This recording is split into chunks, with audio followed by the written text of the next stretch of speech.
Nga dita e sotme, Isen Shabani dhe zyrtarisht kryetari komunës së Vrapçishtit. Mandatin e fituar nga populli, ai e dërgoi sot për ta verifikuar në Komisionin Zgjedhor Komunal. Me këtë rast, në hyrje të komunës u prit me lule nga administrata komunale, ndërsa në hyrje me mbishkrimin, po vjen i zgjedhuri nga populli. Me njerë pas verifikimit të mandatit, Shabani e bëri betimin se do t'jetë kryetar për të gjithë qytetarët pa dallim dhe se do të kujdeset për zhvillimin e komunës. Shabani me këtë rast ishte i shoqëruar nga kryesuesi i Këshillit Evzal Sinani.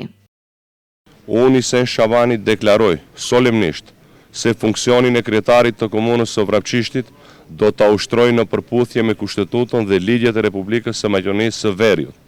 me ndërgjegjje, ndershmëri, përgjegjësi dhe transparencë, të plot në respektimin e të drejtave dhe interesat e të gjithë qytetarëve, pa asnjë dallim etnik, fetar, gjuhësor apo social, se do të mbroj barazinë, bashkëjetesën dhe tolerancën ndërmjet të gjitha komuniteteve, do të kontribuoj për zhvillimin ekonomik dhe mirëqenien e përbashkët në komunën tonë, në komunën e Vrapçishtit.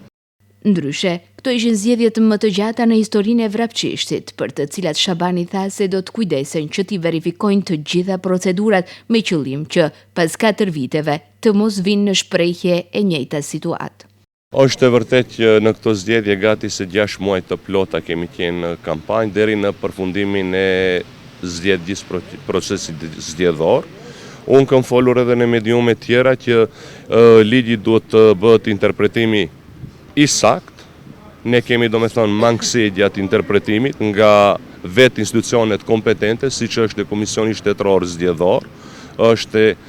qeveria dhe kryetari i parlamentit, që ne përsërisim sipas ligjit në 130 i kodit zgjedhor përsëritën zgjedhjet jo më vonë se 60 ditë, kurse në rastin konkret në 4 komunat, konkretisht ja flasim për komunën e Vrapçishtit, ka pasur zgjedhje të reja,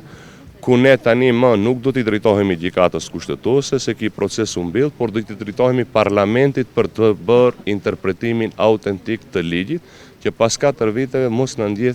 të na ndodh i njëjti problem apo e njëjta situatë e cila siç kemi pasur këto zgjedhje. Isen Shabani në këto zgjedhje ishte në garë me Zulhajrat Demirin, i cili doli kandidat i pavarur, por i përkrahur nga Zjadin Sela dhe Vlen. Megjithatë, rezultatet e 11 janarit i siguruan fitore Isen Shabanit me 5414 vota, ndërsa Zulhajrat Demiri arriti të fitojë vetëm 3153 vota.